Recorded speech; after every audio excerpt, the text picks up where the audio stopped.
Assalamu alaikum. We're going to start with the histology of the lymphoid tissue, and this is the first lecture.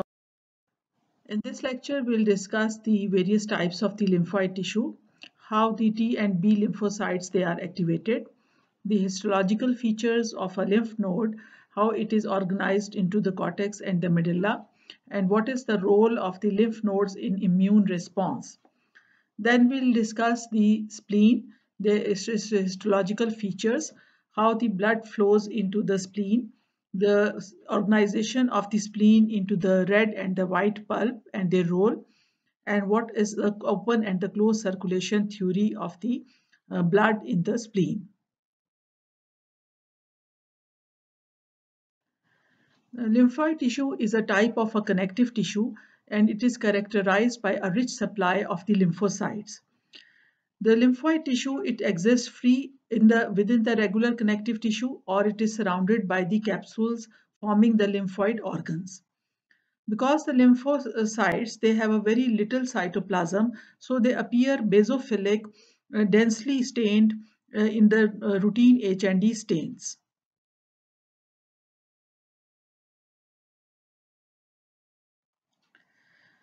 This is a diagram showing you the lymphatic nodules, or these lymphatic nodules, they are also called the lymphoid follicles. They contain the lymphocytes, which are primarily the B lymphocytes. Now you can see here the darkly basophilic stained lymphocytes. The center of these lymphatic nodules, it may be lighter stained or it may be dark, which is called the germinal center. The germinal center, it is referred to the lighter stained area of the center of the lymphoid nodule or the lymphoid follicle. This center of the germinal center is lighter because here the B lymphocytes, they start proliferating, and because of this proliferation of the B lymphocytes, the center area becomes lighter stained. So this lymphatic nodule, it will be may be with the germinal center or without the germinal center. Because as the antigens, they are presented to these lymphatic nodules, as a result of their arrival, these B cells in the lymphocytes, they starts proliferating. And once they have responded to the immune response, the germinal center may disappear. So these germinal centers, they may also contain the special cells, which are also called the follicular dendritic cells, and they are different from the antigen presenting cells.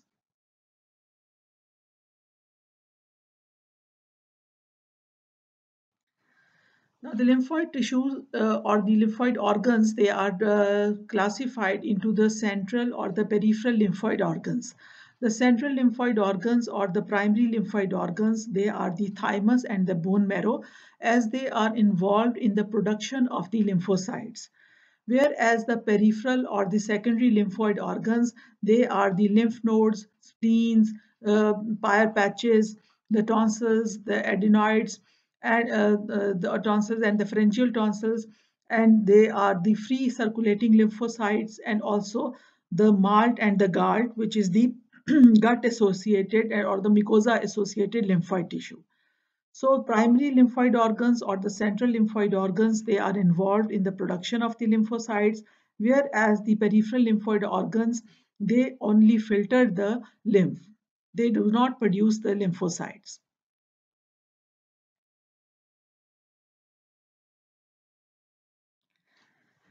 So this is a diagram representing the activation of the T and the B lymphocytes. In the bone marrow, you know that the red hemopoietic bone marrow tissue, it gives rise to the undifferentiated lymphocytes. Now, these undifferentiated lymphocytes, which are formed in the red bone marrow, they are transferred through the blood into the thymus gland. This is a thymus gland. So these undifferentiated lymphocytes, they will reside in the thymus gland, and these the undifferentiated thymus gland T lymphocytes in the thymus gland, they will be processed and they will be transformed into the T cells. So once the T cells, they are formed into the thymus, then they are transported via the blood into the lymphatic organs such as the lymph nodes, the lymphatic ducts, and the spleens. Now, in the red bone marrow, some of the undifferentiated lymphocytes, they are processed in the bone marrow as the B cells. So they are formed B cells, and the some of the formed B cells, they are also transported via the blood into these lymphoid organs. So these B cells, they will be residing in the lymph nodes. So the lymph node has a population of the T lymphocytes also and the B lymphocytes also.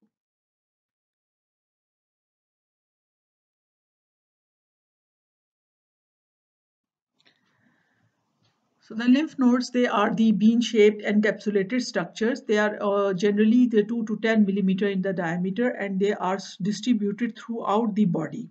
So they are they are present in the course of these lymphatic vessels, and these nodes, they are widely distributed superficially and also deep lymph nodes. The nodes, they are found in the axilla, in the groin, around the great vessels of the neck, and in the thorax and the abdomen, especially in the mesenteries, around the mesenteries, and they constitute the first line of the defense against the body's defense mechanism against the microorganism and also the spread of the tumor cells. So the lymph derived from the tissue fluid is filtered by at least one of the node or before returning to the blood circulation. So all the lymphatic vessels, they have to pass through the group of the lymph nodes or at least one of the lymph nodes before they enter into the circulation.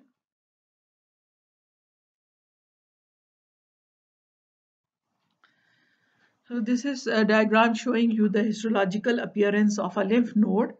Now, this kidney-shaped or a bean-shaped structure, it has a convex surface and a concave surface.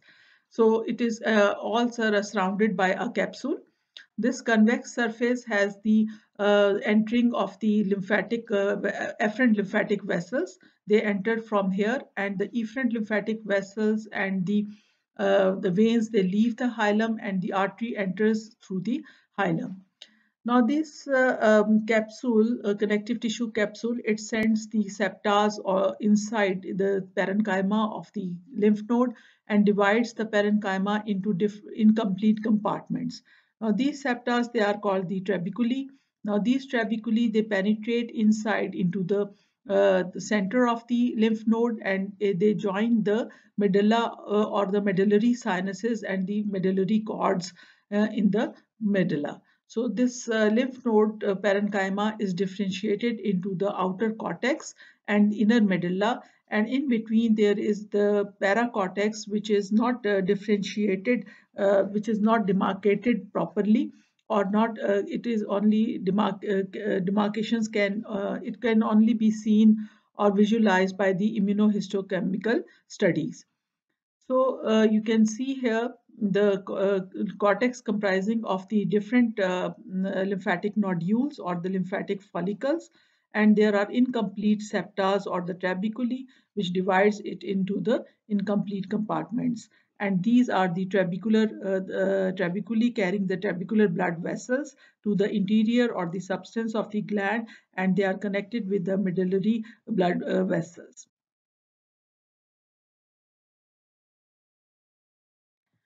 Now, this is a schematic diagram showing you all the features of a lymph node. You can see here the convex surface and the concave surface. So this is the entering point of the afferent lymphatic vessels, and these afferent lymphatic vessels, they have the valves to prevent the backward flow of the filtered lymph. All of the structure is surrounded by a connective tissue capsule. This is a connective tissue capsule, and this connective tissue capsule sends the septas to divide the parenchyma into incomplete compartments. So they are called the trabeculae. These trabeculae, they carry the blood vessels to the inside, and you can see here these are the medullary sinuses and the medullary cords. So the trabeculae, they are connected with the medullary sinuses, and they bring the blood vessels to these medullary sinuses. Now, surrounding below the cortex, there is this lighter pink area you can visualize here. This area is called the subcapsular sinus. This is the subcapsular sinus. And in this subcapsular sinus, the free lymphocytes, they are circulating. Now you can see here the efferent lymph vessels. After the filtration of the lymph, it is poured into the efferent lymph vessels, and the filtered lymph is leaves through this hilum. And this efferent lymph vessels, they have also the valve to prevent the backward flow. And the veins, they also leave through the xylem, and the arteries, they enter, and then they enter into the substance of the parenchyma and divide into different branches.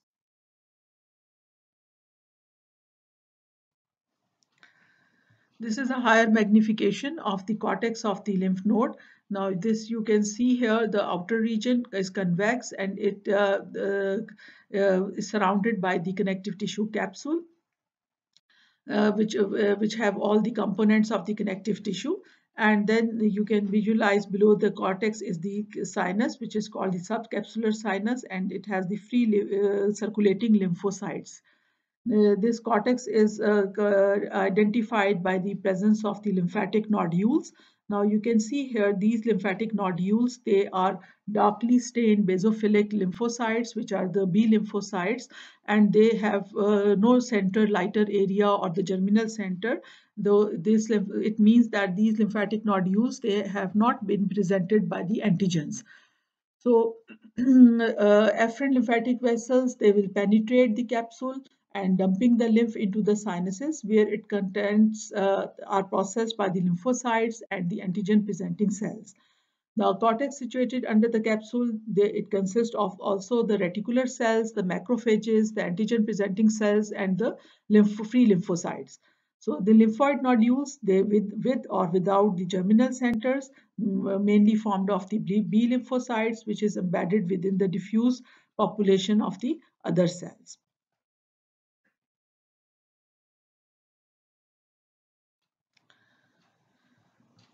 Now this is a diagram showing you the medulla of the lymph node, and this medulla of the lymph node, it comprises of these medullary cords and the medullary sinuses.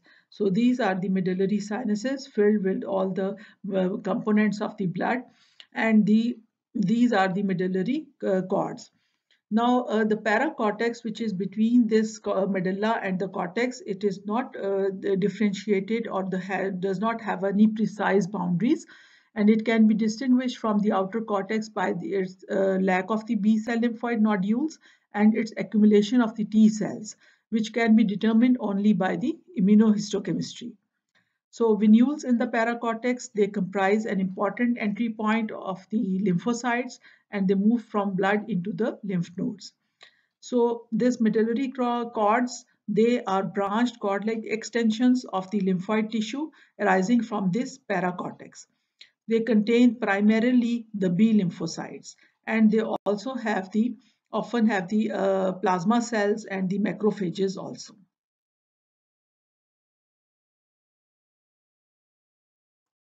So this is a higher magnification of these medullary cords. Now you can identify the plasma cells here. These arrows, you can identify these plasma cells by the eccentric nucleus. And there are also the macrophages here, you can see here. So the medullary cords comprising of the lymphocytes, macrophages, reticular cells, and these plasma cells. And these are all the medullary sinuses, which are separated by these reticular fibers from the medullary cords. And they contain the lymph, the lymphocytes, the plasma cells, macrophages, and also sometimes the granulocytes if the lymph node is draining from an infected region. So sinuses, they are continuous with the cortical sinuses and join at the hilum to deliver the lymph to the efferent lymph vessels of the lymph node.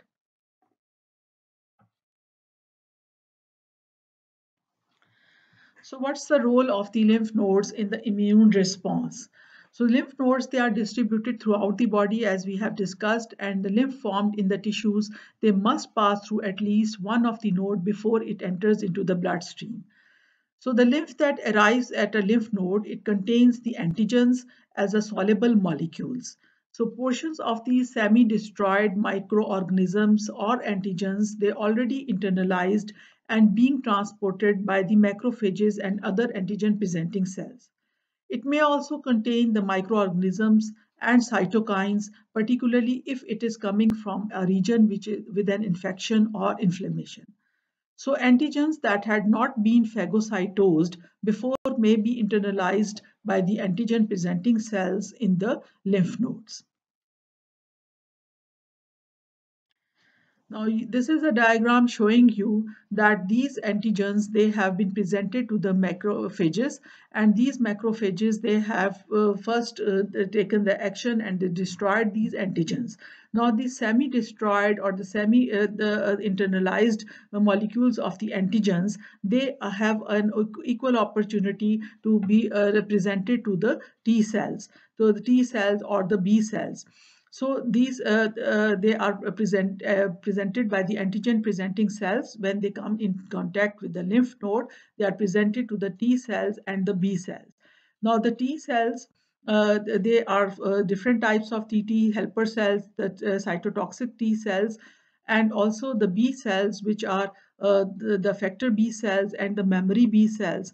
And then these B cells, they will be transformed and they proliferate into the lymph nodes, into the plasma cells. Now these plasma cells, they will be responsible for forming the antibodies.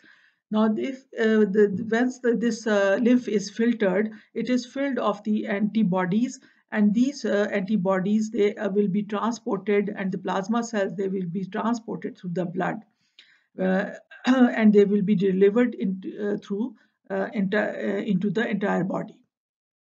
So this is how the immune response takes place. So the lymph nodes, they are the important site of the lymphocyte proliferation, especially of the B cells in the germinal centers, as well as of the transformation of the B lymphocytes into the plasma cells, which will be responsible for formation of the antibodies.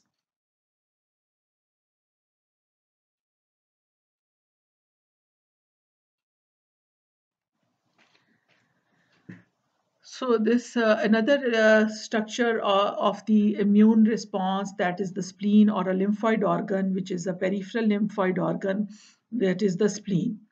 So this is a diagram showing you the spleen and the interior of the spleen with the splenic sinuses and the congested area you can see here filled with all of the splenic pulp. The spleen is a larger single accumulation of the lymphoid tissue in the body, and the only one which is involved in the filtration of the blood. So it is an important organ in the defense mechanism against the blood-borne antigens. So it is also the main site of the destruction of the aged erythrocytes, and as it is true of the other secondary of lymphoid organs, the spleen is a production site of the antibodies and activated lymphocytes, which are delivered to the blood. So any inert particle in the blood, they are actively phagocytosed by the spleen macrophages. So this is a histological appearance of the spleen, which you can see here that this is a connective tissue capsule, and this connective tissue capsule sends the septas into the parenchyma of the spleen, and they are called the trabeculae. And this interior of the spleen, the parenchyma, it is differentiated into the two portions, which is called the splenic pulp, into the two portions, the red pulp and the white pulp. The red pulp, it occupies most of this parenchyma. You can see here the congested area. This is all of the red pulp. And it is, while the white pulp, it is restricted to the small areas and mainly around the central arterioles. And these the nomenclature of the red pulp and the white pulp is due to their color in their fresh state. So red pulp is filled with the blood cells of all types located both in the cords and the sinuses, and while the white pulp is a lymphoid tissue. So large blood vessels and the lymphatics, they enter and leave the spleen at the hilum.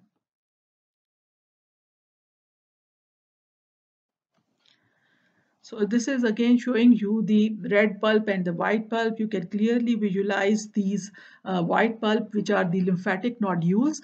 And this lymphatic nodules or the white pulp of the spleen has a very distinguished feature, that it is has a central artery in it, which is not in center, and it is eccentric in position. So this lymphatic nodule, because of this lymphatic nodules, the spleen can be identified very clearly, and you can see here the red pulp also. So these are the unique features of the spleen: the white pulp with the splenic with the central artery, which is not in center but eccentric in position, and the splenic pulp, which is also the red pulp, which comprises of the splenic cords and the sinuses.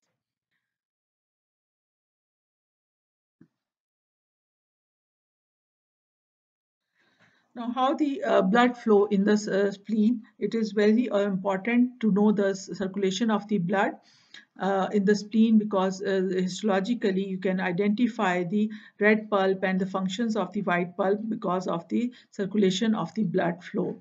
So this trabecular artery, it is the branch of the splenic artery. Once enters into the capsule, it divides into the trabecular artery, which through these trabeculae they enter into the parenchyma of the spleen. Once they enter into the parenchyma of the spleen, this trabecular artery, it is called the central artery, and it acquires a sheath of the lymphatic sheath around it, which is called the pars. The pars, which is the periarteriolar lymphatic sheath and comprising of the B lymphocytes. Now, this is it is surrounding this central artery, and surrounding is the white pulp or the T lymphocytes, and around its margins there are the marginal vessels or the marginal sinuses. So this lymphatic nodule, it has this central artery which is eccentric in position, and it is surrounded by the pars, which is the periarteriolar lymphatic sheath of the B lymphocytes, and also around them is the area of the T lymphocytes. Now, this central artery, it once leaves the lymphatic the sheath, it divides into the peninsular arterioles. Now, these peninsular arterioles, they enter into the splenic sinuses, and splenic sinuses into the red pulp. And so few of these peninsular arterioles, they do not enter into the splenic sinuses directly, but they damp the blood into the red pulp. So they are open into the red pulp, and they do not join into the splenic sinuses. Now you can see also here, visualize that these arterioles which are arising from the central artery, they beat the marginal sinuses also. They open into these marginal sinuses which are surrounding this white pulp. So these sinusoids or the venules, they arise from these capillary sinuses, and then these venules, they forms the trabecular veins, and these trabecular veins, they re-enter into the capsule and leaves as the splenic vein.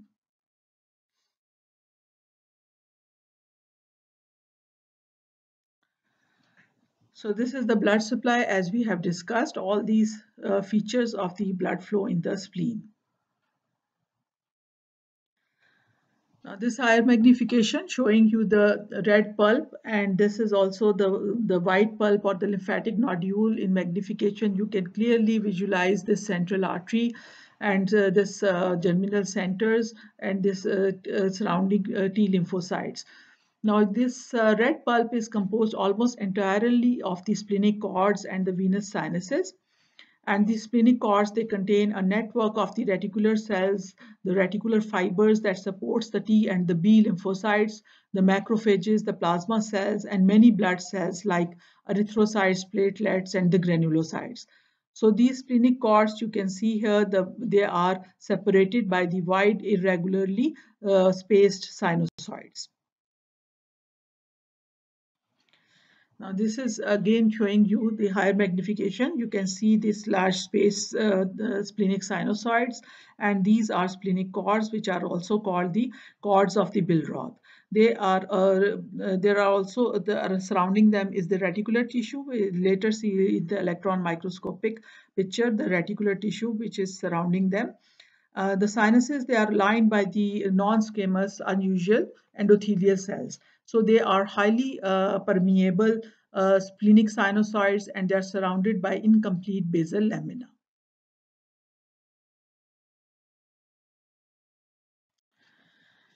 So this is the splenic venous sinuses and the stave cells, which you can identify by these arrows showing you the stave cells. So these higher magnification of the red bulb, it shows the venous sinuses. They are lined by the endothelial cells with the large nuclei bulging into the sinusoidal lumens. You can see here and these the large endothelial cells bulging into the lumen, they are called the stave cells, and they have the special properties that they allow the selection of the healthy red blood cells in the splenic cords. So only the healthy red blood cells, they will leave these here, whereas the unhealthy, they will which are distorted or they are sickle shaped or have any morphological abnormality, they cannot pass through it. So you can see that these sinuses, they are filled with the RBCs. You can see here. So uh, these cells, they are specially wrapped in the reticular fibers, and they are set in a transverse direction, much like the loops or the hoops surrounding the staves of a wooden keg. Now, this is an electron micrograph showing you very clearly these the stack-like stave cells. So they are silver stained sections of the spleen, and you can clearly visualize these fibers, the reticular fibers, which are surrounding these sinuses. So these sinuses, they are surrounding by they have the margins surrounded by the reticular fibers, and you can see the meshwork of the reticular fibers in the splenic cords, and these are the stave cells. You can visualize here the macrophages also.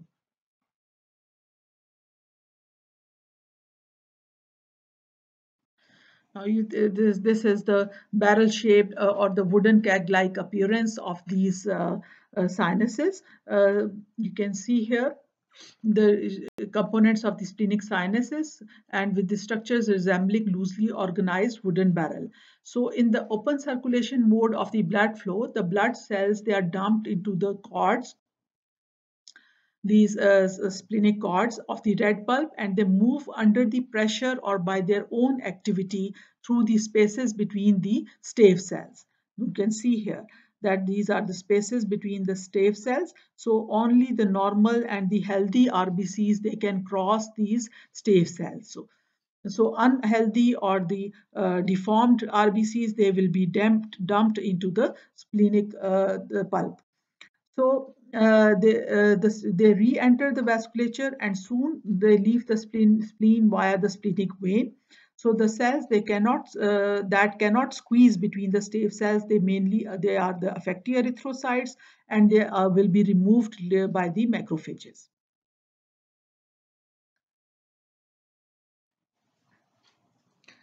So there are two theories of this blood circulation in the spleen or the blood flow in the red bulb. That is the closed circulation theory and the open circulation theory.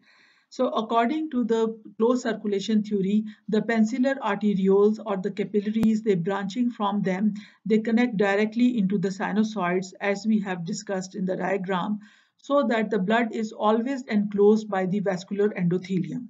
That means in the closed circulation, the blood from the central artery, it passes to the peninsular arterioles and then into the sinusoids in the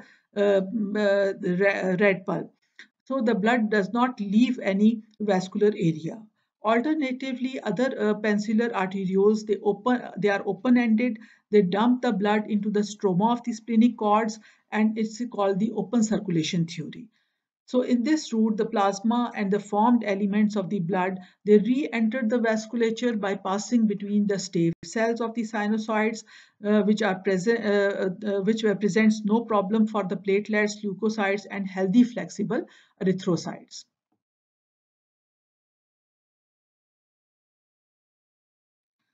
So this is a diagram showing you the removal of the erythrocytes, which are the affective erythrocytes or the dead and decaying erythrocytes by the splenic macrophages. So these are macrophages you can visualize here. They are phagocytosing the affective erythrocytes. So after their long normal lifespan of the 120 days of the RPCs, as you know, they have a normal lifespan of 120 days. The affected erythrocytes, they undergo the membrane changes, they become swollen, they are less flexible, and they signal their selective engulfment by the macrophages in the splenic cords. So from the spinocytes, the blood proceeds to the red pulp veins that join together and enter the trabeculae, forming the trabecular veins. The splenic veins, they originate from these vessels and emerge from the hilum of the spleen. So this is all about showing you how they are squanched by these macrophages. So this is histology of the lymphoid tissue, and we have discussed the structure and the histological structure and the features of the lymphoid tissue, and then we have discussed the histological features of the spleen. So next we'll continue with the other lymphoid tissue and the organs in the next lecture of about the histology of the lymphoid tissue. Thank you.